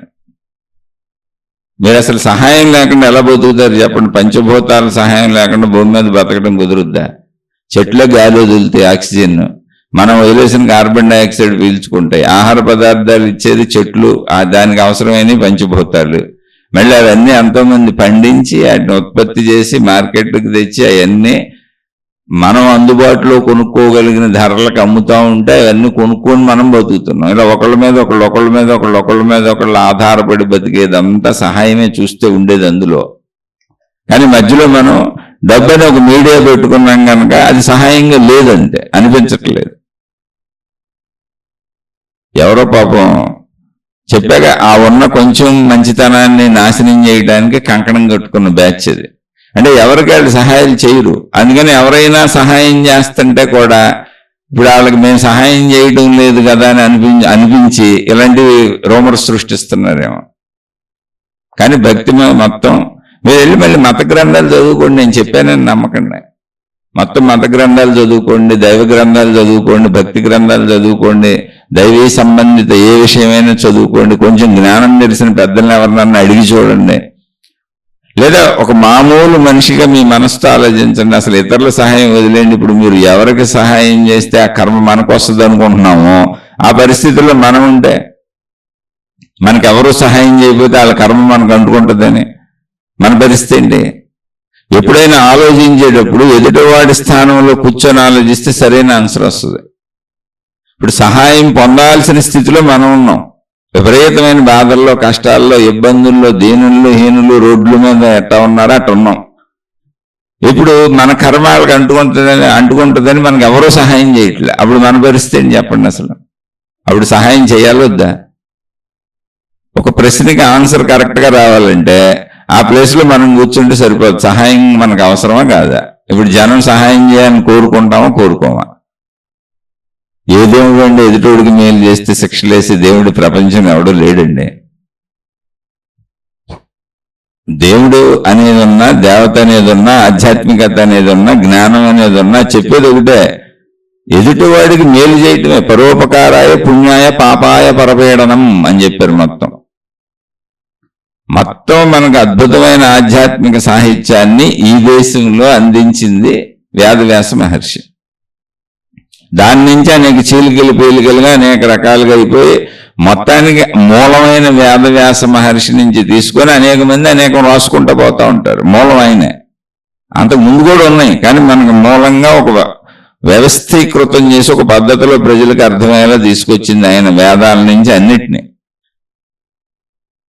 ఆయన్ని అడిగారట, ఏమంటే మీరు ఇన్ని గ్రంథాలు అబ్బో బోల్డ్ రాసేశారు, ఇన్ని గ్రంథాలు చదవాలంటే అసలు ఒక సామాన్యుడికి జీవితకాలమే సరిపోదు, పైగా బాగా పండితుడై ఉంటే తప్ప ఇవన్నీ అర్థం కావు, మరి చదువుకొని ఉండాలి కదా, చదువు రాని వాళ్ళకి ఇవి తెలీదు, అందుకని మీరు అసలు సామాన్య మానవాళికి ఏదైనా క్లుప్తంగా తక్కువలో వాళ్ళకి అర్థమయ్యేలా వాడుక భాషలో ఏమన్నా చెప్పగలరా మామూలుగా అని అడిగారంటే. అయ్యా అసలు నేను రాసిన గ్రంథాలన్నీ ఊరికనే విస్తారంగా రాశాను తప్ప అందులో నేను రాసిందంతా ఒకటే సూత్రం, ఏంటంటే పరోపకారాయ పుణ్యాయ పాపాయ పరపీడనం. ఇతరులను బాధ పెట్టడం పాపము, ఇతరులకు మేలు చేయటం పుణ్యము, మనుషులందరూ మేలే చేయాలని చెప్పారు. దాన్నే నేను అనేక వందల వేల లక్షల విధాలుగా చెప్పే ప్రయత్నంలో ఈ గ్రంథాలన్నింటినీ రాశాను అని చెప్పారు. ఇంత అద్భుతంగా ఉంది ఆధ్యాత్మికత. ఎదుట వాళ్ళ కర్మలు మనకి ఎప్పుడూ రావండి. అసలు ఎవరి కర్మలు ఆలయే. ఇటువంటి ఆలోచనలు చెప్పేవాళ్ళు, రేకెత్తించుకునేవాళ్ళు ఎవరో చెబుతున్న దుర్మార్గులు. ఎదుట వాళ్ళకి సాయం చేయొద్దనేవాడు దుర్మార్గుడు కాదు, పైగా సాయం చేస్తే మళ్ళీ ఎంత దారుణమైన విషయం చెబుతున్నారండి, ఆ కర్మ నీకు వస్తుంది కొంచెం అని. ఎందుకంటే వాళ్ళ కర్మ తప్పించావు కానీ. అతి తెలివిని ఇష్టారాజ్యంగా వాడుకోవటానికి ఎంతకంటే దారుణం ఉందా? ఇలాంటి వాళ్ళ వలన ఈ క్షుద్ర పూజలు, నీచ పూజలు, చేతబడులు, నీచత్వం, అంటే దేవుడితో కూడా భయపెట్టడం వచ్చింది. దేవుడిని రక్షణగా ఏర్పాటు చేసిన వ్యవస్థలోనే దేవుడి పేరుతో భయపెట్టడం అనే క్షుద్రత్వాన్ని తీసుకొచ్చిన క్షుద్రులు వీళ్ళే. ఇటువంటి మనస్తత్వం ఉన్న వాళ్ళు బయటపడరు, మనుషుల్లో కనపడతారు, కానీ లోపలంతా క్షుద్రత్వం, నీచత్వం, రాక్షసత్వం ఉంటుంది. ఎప్పటికే మీరు మంచిగా బతుకుతూ ఉంటేనే మీకు ఆత్మజ్ఞానం అర్థమవుద్ది, ఆధ్యాత్మికత అర్థమవుద్ది, దేవుడు అర్థమవుతాడు, దేవత అర్థమవుద్ది, ఏదైనా మంచిలోనే కుదురుతుంది. మీ కుటుంబం బాగుంటుంది, మీరు బాగుంటారు, మీతో ఉన్నోళ్ళు బాగుంటారు, మొత్తం అంతా బాగుంటుంది. మంచి అనేది మొత్తం అన్నిటికీ అవసరమైన ఎరువు. అది మనిషి లోపల నుంచి పుడుతుంది. ప్రతి మనిషి మంచిగానే బతకాలి. ఇక్కడ మంచి అంటే ఏంటి? నేను నా కుటుంబ సభ్యులతో సహా ఎవరికి ఇబ్బంది కలిగించను, అలాగే నాకు వీలైనంత నా కుటుంబ సభ్యులతో సహా నాకు పరిచయం ఉన్న అందరికీ మేలు చేస్తాను. ఇంత మంచి అండి. అయితే కుటుంబ సభ్యులు అన్నప్పుడు మనం ఏర్పరుచుకున్న వ్యవస్థలో బాధ్యతలని పెట్టుకున్నాం. నువ్వు మంచి చేసినా చేయకపోయినా ముందు బాధ్యతలు చేయాలి. బాధ్యతలు వదిలేసి మంచి చేస్తానంటే మహాపాపం అన్నారు. ఇప్పుడు చాలా మంది ఇళ్లలోంచి పారిపోతూ ఉంటారు. ఇళ్లలోంచి పారిపోయి అక్కడికి వెళ్ళి పెద్ద గురువులు మాతాజీలు అయిపోయి పెద్ద పెద్ద సంస్థలు పెడతా ఉంటారు. ఇప్పుడు వాళ్ళ పుణ్యం వస్తుందని మీరు అనుకుంటున్నారు. ఎటువంటి పరిస్థితుల్లోనూ రాదు, వాళ్ళు నరకమే అనుభవిస్తారు, పాపమే అది అని మొత్తం ఎప్పటి నుంచో ఆధ్యాత్మిక జ్ఞానం చెబుతుంది. బాధ్యతలు నిర్వర్తించిన వాళ్ళది పాపమే. అదే కుటుంబ వ్యవస్థ. ప్రపంచవ్యాప్తంగా ఉండేదంతా కుటుంబ వ్యవస్థే ఉంటుంది. కానీ దాన్ని కరెక్ట్గా పరిపాలించుకోవాలి. ప్రపంచవ్యాప్తంగా ఉండేవాళ్ళంతా మనుషులే కనుక నువ్వు అందరికీ మేలు చేస్తూనే ఉండాలి, ఎవరికి హాని చేయకూడదు ఎట్టి పరిస్థితుల్లో. కాబట్టి ఇది ఎంతవరకు నిజమని దానికి చెబుతున్నాను. నిజం కాదు, అసలు ఇది పుట్టించి చెప్తున్న వాళ్ళు ఎవరు నీచాతి నీచము. ఈ వాక్యాన్ని కానీ ఎవరైనా నమ్మితే, అంటే ఎదుట వాళ్ళకి మేలు చేస్తే మనం వాళ్ళ యొక్క చెడు కర్మలు మనకు కొంత తగులుతాయి అనే వాక్యాన్ని ఎవరైతే ప్రచారం చేసి ప్రజలతో నమ్మిస్తున్నారో, ఎవరైతే నమ్ముతారో, ఒకవేళ ఈ వాక్యం కన్నా స్థిరపడితే అసలు మొత్తం దైవీ వ్యవస్థ కూలిపోద్ది, మత వ్యవస్థ కూలిపోద్ది, దేవుళ్ళు ఉండరు, దేవతలు ఉండరు, కూలిపోద్ది. ఎందుకని నువ్వు సహాయం చేస్తే నీకు ఆ కర్మ వస్తున్నప్పుడు ఇంకా నీకు పుణ్యం ఎక్కడుంది, సహాయం ఎక్కడుంది, మంచి ఎక్కడుంది, మేలు ఎక్కడుంది? అది కూలిపోవటమే కాదు, అసలు ఆధ్యాత్మిక జ్ఞానం అనేది ఉండదు, ఇంక మొత్తం కూలిపోద్ది. కూలిపోయి భౌతికంలో మనుషులందరూ రాక్షసులు అయిపోతారు. రాక్షసి జాతి తయారవుద్ది, ఎవరెవరికి సహాయం చేయరు, ఎందుకంటే ఆ కర్మ మనకు అంటుద్దని. అసలు ఆధ్యాత్మికత పుట్టింది, దైవత్వం పుట్టింది, మతం పుట్టింది, దేవుడు పుట్టింది, దేవత పుట్టింది, జ్ఞానం పుట్టింది ఎదుటి వాళ్ళకి మేలు చేయమనే సిద్ధాంతం మీద. మనుషులకే కాదు, జంతువులకైనా సరే మేలు చేయని. సర్వే జనా సుఖినో భవంతు, లోకా సమస్త సుఖినో భవంతు, ఈ సూత్రం మీద ఒకసారి ఆలోచించి చూడండి. అప్పటికి కూడా మీకు ఇంకా మనసుకు తీరకపోతే ఇలాంటి ఉదాహరణలు బోర్డు చెప్పుకోవచ్చు, ఇంకా తప్పకుండా చెబుతాను. ఇలాంటి నీచమైన మాటలు ఎవరన్నా చెప్పిన విని నమ్మి మనసుకు తీసుకోబాకండి. ఎందుకంటే మనసు ఏం లేదు, ఏదైతే అది పట్టుకుంటుంది. ఇప్పుడు ఎవరికో సహాయం చేసాం, అడుక్కునేవాడికో ఏం చేస్తాం, నా బొంద చేస్తాం, మనం ఏం చేయం, మిగిలిపోయిన కూరలో 4 ఇచ్చేసి నేను పెద్ద సహాయం చేశానని చెప్పుకుంటాం. ఇప్పుడు సహాయాలు చేస్తున్నాను చాలా చారిటబుల్ ట్రస్టులు ఈ రకరకాలు పెట్టి ఏంటంటే, గవర్నమెంట్లో ఇన్కమ్ ట్యాక్స్ లో పెద్ద పెద్ద కంపెనీలు పెద్ద పెద్ద వ్యాపారాలు చేసేవాళ్ళకి బోల్డ్ మంది కొన్ని రూల్స్ ఉంటాయి ట్యాక్స్ ఎగ్జంప్షన్లకి. వాటి కోసం అనేక చిత్ర విచిత్రాలు చేస్తూ ఉంటారు. ఈ మత ప్రచారాల్లో కూడా మత ప్రచారాలను గవర్నమెంట్ ఆమోదించదు. మత సంస్థలు, దైవ సంస్థలని డొనేషన్లు తీసుకోవడాన్ని గవర్నమెంట్ ఆమోదించదు. గవర్నమెంట్ లెక్కలో ఎవరైనా ఒక సంస్థ పెట్టి ప్రజల నుంచి డబ్బులు తీసుకుంటున్నారు అనుకోండి, అది వ్యాపారం చేసి ఆదాయం కిందే లెక్క గవర్నమెంట్కి. అది నువ్వు ఒక వ్యాపారం చేసి నీకు ఎంత ఆదాయం వచ్చిందో, నువ్వు పెట్టిన సంస్థకు వచ్చిన ఆదాయం కూడా అలాంటి లెక్క తీసుకుంటుంది గవర్నమెంట్. నువ్వు ఏదేమో ప్రచారం చేస్తే మాగింది కదా ఎంత అని. కాబట్టి ట్యాక్స్ కట్టమంటది గవర్నమెంట్. ట్యాక్స్ కట్టి ఆ డబ్బులు ఎలా ఖర్చు పెట్టో ఎలా వచ్చినా లెక్కలు చూపించమంటది. అందుకని ఇక్కడ గవర్నమెంట్ లెక్క ఏంటి, దైవ ప్రచారం కాదు, మత ప్రచారం కాదు. గవర్నమెంట్కి లెక్క ఏంటంటే మనుషులకు నువ్వేమన్నా మేలు చేసావా. అందుకని వీళ్ళందరూ మనుషులకు మేలు చేసే పేర్లు పెట్టుకుంటారు ఈ సంస్థల వాళ్ళందరూ. అన్నదానాలు చేస్తాం, వస్త్రదానాలు చేస్తాం, వృద్ధుల్ని చూస్తున్నాం అని అందరూ ఏదో ఒక రకంలో ప్రజలకు సేవ చేస్తున్నాం అని రాసుకుంటారు. ఇన్కమ్ ట్యాక్స్ లోకి వెళ్తే తెలుస్తుంది, పైన తెలియదు మీకు. ఏ గవర్నమెంట్ మత ప్రచారాలకే అసలు రూల్ లేదు అక్కడ. మత ప్రచారం నీ సొంత ఇష్టం, దానికి ఎగ్జంప్షన్లు ఉండవు. దేనికి ఎగ్జంప్షన్ ఉంది, ట్యాక్స్ ఎగ్జంప్షన్ ఇస్తారు. దేనికి ఉంది అంటే నువ్వు ప్రజలకి సేవ చేస్తే, మతాతీతంగా కులాతీతంగా లేని వాళ్ళకి, హీనులకి, దేనులకి, ప్రజలకి మేలు చేసి నువ్వు అన్నం పెట్టినా, బట్టలు ఇచ్చినా, వైద్యాలు చేయించినా, చదువులు చెప్పించినా, అలా కొన్ని విధానాలు ఉన్నాయి ఇతరులకు సహాయపడే విధానాలు. ఆ విధానాలలో నువ్వు ఏం చేసినా నీకు ట్యాక్స్ ఎగ్జంప్షన్ ఇస్తుంది. అందుకని వాళ్ళు ఇవన్నీ చేస్తారు. అంతే తప్ప వాళ్ళు అసలు మీకు చాలా మంది సామాన్యులకి ఈ విషయం తెలియకపోవచ్చు, చేసినట్టు నటిస్తారు. వాళ్ళు ఊరికనే వాళ్ళ దేవుడి పేరు మీద, మతాల పేరు మీద, సంస్థల పేరు మీద ప్రచారాలు చేసుకుంటూ ఆ వచ్చిన వాళ్ళకి భోజనాలు పెట్టి ఉచిత అన్నదానాలు పెట్టామని రాసుకుంటారు. వాళ్ళకే బట్టలు పెట్టుకొని వాళ్ళ చుట్టూ తిరిగే వాళ్ళకి బట్టలు పంచుకొని, వస్తువులు పంచుకొని, డబ్బులు పంచుకొని, బంగారాలు పంచుకొని వెండిలు పంచుకొని అవన్నీ అన్నదానాలు వస్త్రదానాల కింద పబ్లిసిటీలు చేసుకొని చూపిస్తూ ఉంటారు. బోల్డ్ మంది రాజకీయ నాయకుల నుంచి పెద్ద పెద్ద సంస్థలు పెట్టుకొని పెద్ద పెద్ద బిజినెస్ మ్యాగ్నెట్లు అందరూ పక్కన ఈ సంస్థలు పెట్టే కారణం ట్యాక్స్ ఎగ్జంప్షన్లకి. దానికి తోడు మళ్ళీ జనం కూడా ఫండ్స్ ఇస్తారు. ఇప్పుడు మనబోటి వాళ్ళందరూ మనం అంత సంస్థలు పెట్టి సేవలు ఎక్కడ చేస్తామని మనం అన్ని వృద్ధాశ్రమాలు, అనాథాశ్రమాలు, ఎడ్యుకేషనల్ సొసైటీలు ఎక్కడ పెట్టగలం? మనం తలో 10 రూపాయలు, తలో 100 రూపాయలు ఇద్దామని మళ్ళీ వాటికి విరాళాలు గోల్డ్ వస్తాయి. వాటిని ఇష్టం వచ్చినట్టుగా వాళ్ళు చేసుకోవచ్చు. అందులో మంచోళ్ళు ఎప్పుడూ ఉంటారు. విధానం చెబుతున్నా, మత ప్రచారాలకి దైవ ప్రచారాలకి అది ఏ మతమైనా ఏ దేవుడైనా ఏ విధానమైనా గవర్నమెంట్ రూల్ ఏంటంటే నీ సొంత అభిప్రాయాలు నువ్వు ప్రచారం చేసుకుంటున్న దానికి గవర్నమెంట్ నీకు ఎటువంటి సహాయము చేయదు.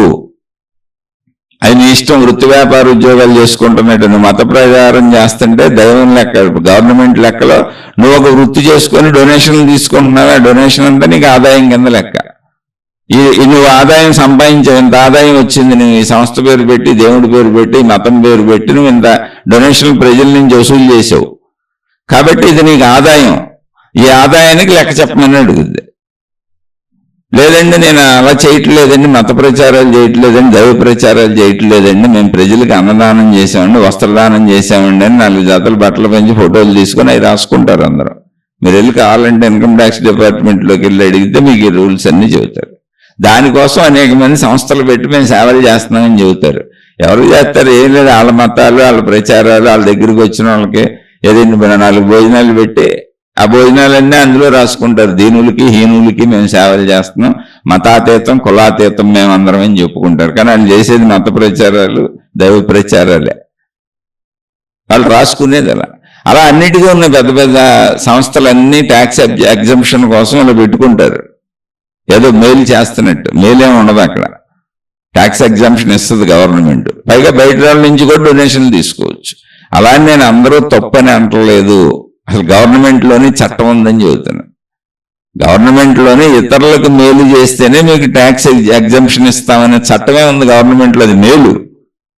ఇంకా అలాంటిది అసలు ఎదుటోళ్ళకు మేలు చేస్తే వాళ్ళ చెడు కర్మలు మనకు వచ్చేస్తే ఏమో అనేది అసలు ఎవరు పుట్టించారో చూడండి, ఎంత దారుణంగా ఉంది. ఎవరికి కనీసం తిండి కూడా దొరకదు ప్రపంచంలో లేనోడికి. అలాంటి వాటిని నమ్మకండి. పరోపకారాయ పుణ్యాయ పాపాయ పరపీడనం. ఇతరులకు మేలు చేయటం పుణ్యము, దానివల్ల నువ్వు హాయిగా ఆనందంగా చక్కగా బతుకుతావు అని మొత్తం ఆధ్యాత్మికత చెప్పింది. అది మొత్తం దైవీ తత్వపు సంపదలో మూలసారం అంత ఇదే. దైవీ జ్ఞానంలో అదే మతమైనా కానీ ఇతరులకు మేలు చేయటమే మూలసారం. దానివల్ల నీ చెడు కర్మలు తొలగిపోతాయి. నీకు చెడు కర్మలు రావటం కాదు, నీ చెడు కర్మలు తొలగిపోతాయి. మీకు మామూలుగా కూడా చూడండి, ఇప్పుడు గ్రహశాంతులని అయ్యని దానాలు ఇప్పిస్తారు. దానాలు ఇప్పించడం ఏంటి? ఇతరులకు మేలు చేయటం. అక్కడ కూడా అదే పెట్టారు. ఇతరులకు మేలు చేస్తే నీ దరిద్రం పోద్దని పెట్టారు. అంతే తప్ప నీకు దరిద్రం వస్తుంది అలదని చెప్పలే. అక్కడ ఉన్న దరిద్రం పోద్ది ఇతరులకు మేలు చేస్తే అని చెప్పారు. ఇతరులకు మేలు చేస్తే జ్ఞానం వస్తుంది అని చెప్పారు. ఇతరులకు మేలు చేసేది త్యాగం వరకు వెళ్ళిపోతే అద్భుతమైన అమృతత్వ స్థితి, మోక్షంగా వెళ్తామని చెప్పారు. త్యాగైనైకే అమృతత్వ మానసు. త్యాగము చేత మాత్రమే అమృతత్వము, అంటే మృతత్వము అంటే చనిపోయే శరీర స్థితి. మృతత్వము నేను చనిపోతానన్న భావన, అంటే శరీరము నేనన్న భావన. అమృతత్వం దీనికి విరుద్ధమైంది. అసలు నాకు చావే లేదనేటువంటి అనంత ఆత్మశక్తి ఎరుక ఎప్పుడు నీ మనసు అర్థం చేసుకోగలుగుతుంది? ఆ స్థితి నీ మనసుకి ఎప్పుడు వస్తుందంటే త్యాగము చేత అని చెప్పారు. త్యాగం అంటే ఏంటి? మేలు కూడా దాటిపోయి ఇంకా అసలు అది ఇదని చూడకుండా ఎంత దూరమైనా నీ ప్రాణాన్నైనా అలా ఇచ్చేయగలిగినటువంటి స్థితికి వెళ్ళడాన్ని త్యాగము అంటారు. త్యాగైనకే అమృతత్వ మానసు. త్యాగము చేత మాత్రమే అమృతత్వం అసలు అర్థమవుతుంది. అమృతత్వం అంటే చావు లేని స్థితిని అర్థం చేసుకునేటువంటి, అంటే అనంత ఆత్మశక్తిని, ఆత్మజ్ఞానాన్ని అర్థం చేసుకునేటువంటి మానసిక స్థితి నీకు వస్తుందని చెప్పారు. అది మేలుతోనే మొదలవుద్ది. అందుకే రోజు నెత్తి నోరు కొట్టుకొని చెబుతున్నాను, అది వచ్చినా రాకపోయినా అందరం మంచిగా బతకాలి. మంచిగా బతికితేనే కదా హాయిగా ఉంటాం. మోక్షం మాట దేవుడు ఎరుగు, ఆత్మజ్ఞానం దేవుడు ఎరుగు, ఆత్మశక్తి దేవుడు ఎరుగు, అసలు ఆ బ్రహ్మము దేవుడు ఎరుగు, అనంతము దేవుడు ఎరుగు. అది తీసి పక్కన పెట్టండి. బతికున్నట్లు మనం హాయిగా ఉండాలి కదా. ఉండాలంటే కుటుంబ సభ్యులందరూ ఒకరికొకళ్ళు మంచిగా ఉండి సహాయాలు చేసుకోవాలి కదా. అలాగే మన చుట్టూ ఉన్న సమాజంలో దీనులు హీనులు వీళ్ళందరికీ మంచిగా ఉండి కొంచెం సహాయాలు చేయాలి కదా. చేయకపోతే ప్రమాదం కూడా ఉంది. ఏంటంటే ఎప్పుడైతే మనం తక్కువ వర్గాలకి, దీనులు హీనులకి సహాయాలు చేయమో, వాళ్ళు బతకటం కోసం, బతుకు తెరువు కోసం దొంగతనాలు మొదలు పెడతారు, దోపిడీలు మొదలు పెడతారు, ఎత్తుకుపోయి చంపేసని ఎత్తుకుపోతారు. ఎందుకని వాళ్ళు బతకాలిగా. అదే మనం సహాయాలు చేస్తే నేర ప్రవృత్తులు ఆగిపోతాయి. అందరికీ అంత నేర ప్రవృత్తి ఉండదు, కానీ కొంచెం దొరకనప్పుడు ఏం చేయాలి? బతకడం కోసం లాక్కెళ్ళాలి, ఎత్తుకుపోవాలి, తెలియకుండానే దొంగిలించాలి. అవన్నీ నేర ప్రవృత్తులు పెరుగుతాయి. మళ్ళీ అసలు ఈ వాక్యమే తప్పు ఎవరు చెప్పారు? నా దృష్టిలో, నా అభిప్రాయం ఇది కాదని బలపరిచేటువంటి ఎప్పుడు క్షుద్రత్వము అని చెప్పాను, నీచత్వము, రాక్షస జాతి ఎప్పుడు ప్రపంచంలో ఉంటది. అది మనుషుల్లో మన పక్కనే కలిసిపోయి ఉంటుంది ఆ జాతి అంతా. ఒకవేళ మన మనసు కూడా అలాగే వెళ్తుంది అనుకో, మార్చుకోవాలి. రాక్షస మనసుని మంచి మనసుగా చేసుకోవటానికి ఈ ఆధ్యాత్మిక శీర్షికలు చెప్పుకుంటున్నాం. ఆలోచించి చూడండి. అర్థం కాకపోతే మళ్ళీ మాట్లాడుకుందాం. ఇలా ఎంతైనా చెప్పుకోవచ్చు. రోజు మీకు మంచిని గుర్తు చేసి మంచిగా బ్రతుకుదాం అనేది చెప్పడానికి మాత్రమే శీర్షికలు. మనం మోక్షం పొందమో. ఎందుకంటే అది తృణప్రాయమైన విషయం. ఎందుకంటే ఆల్రెడీ మనం తృణప్రాయం అంటే గడ్డి పెరగాని తృణం అంటే అంత తేలికైంది. ఎందుకు పొందలేకపోతున్నాము అంటే అసలు పొందాలన్న ధ్యాస మనకు లేదు. మనం ఆ స్థితిలోనే ఉన్నాం. ఇప్పుడు కూడా ప్రాణశక్తి మనలోనే ఉంది. మోక్షం కొత్తగా పొందేది కాదు. కానీ మనం ఈ శరీర భావనలో వదలలేకపోతున్నాం, ఈ పరిమితత్వాన్ని వదలలేకపోతున్నాం. ఈ అజ్ఞానం మనకు బాగుంది. ఇందులో వాళ్ళతో వీళ్ళతో పోల్చుకొని ఈర్ష్యలు, అసూయలు, ద్వేషాలు, మళ్ళీ పొందటాలు, అనుభవించటాలు, వాళ్ళకి శాపనార్థాలు, వీళ్ళకి శాపనార్థాలు, మనకు సుఖభోగాలు, ఇది బాగుంది మనకి. పోనీ ఇలా అయినా బాగున్న జీవితం 100 ఏళ్ళు బతకాలిగా, సచ్చే వరకు హాయిగా బతకాలంటే అందరం మంచిగా ఉంటేనే బతుకుతాం. చుట్టూ ఉన్న వాళ్ళు మంచోళ్ళు కాదు, మనమైనా అలా బతుకుతాం. అలాగే మనం ఆ ఉన్నోళ్ళల్లో మనం కూడా చుట్టూ ఉన్నోళ్ళలో ఒకళ్ళమే మనం మంచోళ్ళు కాదు, మన చుట్టూ ఉన్నోళ్ళు ఎలా బతుకుతారు? అందుకని ఎప్పుడు మనుషులు బ్రతకడానికి మంచి మాత్రమే అవసరం. ఆ మంచి అంటే ఇతరులకు మేలు చేయటమే. ఆ ఇతరులు నీ ఇంట్లో వాళ్ళ బయట వాళ్ళ అనేది పాయింటే కాదు అసలు. అయితే ముందు నేను మేలు చేస్తాను, బయటకు వెళ్ళి అని బాధ్యతలను వదిలేస్తే అధర్మం అన్నారు. ఎందుకని బాధ్యత నువ్వు పెట్టుకున్నావు కనుక బాధ్యతలను వదలకూడదని చెప్పారు. ఖచ్చితంగా అది మరి నువ్వు పెట్టుకున్నావు కనుక అధర్మమే అవుతుంది. దానికి పాపం ఉంది అని చెప్పారు. ఆ ఫలితం నువ్వు అనుభవిస్తావు అని చెప్పారు. చెడు చేస్తే కర్మ ఫలితాలు ఉన్నాయని చెప్పారు. మంచి చేస్తే కర్మ ఫలితాలు ఉన్నాయని ఎవరు చెప్పలేదు. మంచి చేస్తే మంచి కర్మే వస్తుంది అని చెప్పారు. మేలు చేసిన వాళ్ళందరికీ పుణ్యకర్మలు వస్తాయి. మీరు సుఖపడతారు, హాయిగా ఉంటారు, ఆనందంగా ఉంటారు, మీ దరిద్రాలు కూడా తీరిపోతాయి అని చెప్పారు. మళ్ళీ చెబుతున్న గ్రహశాంతులు, దానాలు ఇప్పించడాలు ఇవన్నీ కూడా ఇతరులకు మేలు చేయడానికే పెట్టారు. ఒకవేళ మీరు కష్టాల్లో, బాధల్లో ఉండే ఏదో పలానా గ్రహ స్థితి బాగోలేదు మీకు, మీరు ఈ దానాలు ఇవ్వండి అని చెబుతారు. దానం ఇవ్వటం అంటే మేలు చేయటమే కదా. అలా ఏదో రూపంలో నువ్వు చేసే క్రియ ద్వారా ఇతరులకు నీ నుంచి ఎంత లభించినప్పుడు వాళ్ళకి అది మేలు జరిగింది కనుక ఆ మేలు నీ జీవితంలో తిరిగి నీకు మేలై ఎంతో కొంత నీకు ఉపశమనాన్ని కలిగించి, నీకున్న బాధలను తగ్గించి, నీలో మంచిని పెంచుకుంటూ తీసుకెళ్తా ఉంటది అనేటువంటి సూత్రాన్ని చెబుతున్నారు. అదే కర్మ సిద్ధాంతం. కర్మ సిద్ధాంతం అంటే అది. మంచి చేస్తే మంచి వస్తుంది, చెడు చేస్తే చెడు వస్తుంది. నువ్వు ఏం చేస్తావు అన్నది తప్ప ఎవరికి చేసావు, చెడ్డోళ్ళకి చేశాం కాబట్టి వాళ్ళ చెడు నాకు అంటుకుంది, మంచి వాళ్ళకి చేశాను కాబట్టి వీళ్ళ మంచి నాకు అంటుకున్నా అనేది అసలు ఆధ్యాత్మికతలో లేదు. దీన్ని ఎవరో పుట్టిస్తున్నారు మధ్యలో దూరి. ఆ పుట్టించిన వాళ్ళ తల బుద్ధులు మంచి కాదు, క్షుద్రులు వాళ్ళు, నీచులు వాళ్ళు. అది రాక్షసత్వము. అటువంటి మనసును పోగొట్టుకోవడానికే మనం ఈ జ్ఞాన శీర్షికలు చెప్పుకుంటున్నాం. కేవలం మంచిగా బతకటమే. ఆ మంచిగా బతకడానికి ఎందుకు బతకాలి అన్న దాంట్లో మనలో ప్రాణశక్తి అని ఇంకో అంశం ఉంది. అది అనంతమైంది. శరీరం మాత్రమే నశిస్తుంది. ఆ అనంత సంపూర్ణత్వాన్ని, నీ సంపూర్ణత్వాన్ని కూడా నువ్వు తెలుసుకుంటే నువ్వు ఇంకా బాగా మంచిగా బతకొచ్చు అని చెబుతున్నాను తప్ప ఇప్పుడు ఏదో మోక్షం పొందేసి నువ్వు చేసేది ఏమి ఉండదు. మోక్షం పొందిన వాళ్ళందరూ జీవన్ముక్తులుగా బాగా మంచిగా బతుకుతారు. వాళ్ళని గురువులు, దేవుళ్ళు, దేవతలు అన్నాం. ఇక శరీరం వదిలేసినాక ఎవరైనా ఒకటే. శరీరం వదిలేసినాక, శక్తిగా కలిసిపోయినాక, ఆ శక్తిలో లీనమైపోయినాక ఎవరైనా ఒకటే. సముద్రంలో పడిన నీటి బొట్టు ఇంకా సముద్రమే అయిపోయింది. ఇంకా దానికి ఎన్ని నీటి బొట్లు పడినా అన్ని సముద్రమే అయిపోతాయి. ఆ శక్తిలో కలిసిపోయినాక ఇంకెవరైనా శక్తే అంతే, ఇంక ఒకటే ఉంటుంది. అక్కడ బహువచనం ఉండదు. కాబట్టి మనం ఉన్నంత కాలం హాయిగా ఉండాలంటే మంచిగానే ఉండాలి. ఇంకా సందేహం ఉంటే అడగండి. ఎప్పుడు నచ్చని బ్యాచ్ ఒకటి ఉంటుంది, ఈయనకి ఇష్టం వచ్చినట్టు చెప్పాడనే బ్యాచ్ ఒకటి ఉంటుంది. ప్రపంచంలో ఎప్పుడు కూడా నెగిటివ్ బ్యాచ్ ఒకటి ఉంటుంది. ఆ నెగిటివ్ బ్యాచ్ వాళ్ళందరికీ అయ్యా మీ పాదాలకు నమస్కారం, అమ్మ మీ పాదాలకు నమస్కారం, అసలు మీరు ఇలా వినే పని పెట్టుకోబాకండి, మీకు నచ్చిన మార్గంలో మీ మార్గాల్లో మీరు హాయిగా సాగిపోండి. ఎవరెవరో విని మళ్ళీ మాకు నచ్చలేదు మాకు నచ్చింది అని కామెంట్లు పెట్టడం, లేదా మీ అభిప్రాయాలు వెలువరచడం ఎందుకు? ఎవరు అడిగారు అసలు మిమ్మల్ని? చక్కగా మీ మార్గంలో మీరు వెళ్ళిపోండి. నాకు తెలిసింది చెప్పాను, ఎప్పుడూ ఒకటే చెబుతాం, మంచిగా బతకడమే. అయితే అన్ని చోట్ల మోసగాళ్ళు మోసగత్తులు ఉంటారు, జాగ్రత్త అని చెబుతూ ఉంటారు. అది అంతకు మించి ఏం లేదు. శుభమస్తు. మీకు మీ కుటుంబ సభ్యులకు మేలు చేకూరుగాక. మరలా మరొక కొత్త శీర్షికతో కలుసుకుందాం.